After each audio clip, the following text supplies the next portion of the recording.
ఇంత స్ట్రాంగ్ లేడీని నేనే ఒక స్టేజ్లో చచ్చిపోవాలనుకున్నా.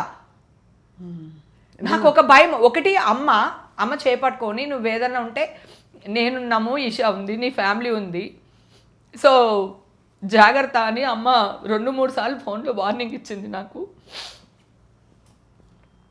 తర్వాత అస్సలే అడగకూడదు అనుకుంటున్నాను కానీ అమ్మ విషయం వచ్చేసరికి వచ్చేస్తుంది. నేను చచ్చిపోయి ఉండుంటే వీళ్ళందరూ మళ్ళీ ఏం న్యూస్ వేసేవాళ్ళో తెలుసా నా పైన? అవమాన భారం భరించలేక చచ్చిపోయిన హేమని వేసేవాళ్ళు.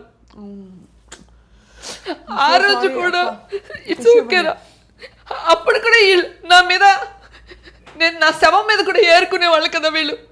వీళ్ళని ఒక చిన్న మాట బూతు కాకుండా మీడియా గురించి ఇంత మాట అంటే అందరూ ఒకటి అయిపోతారు కదా.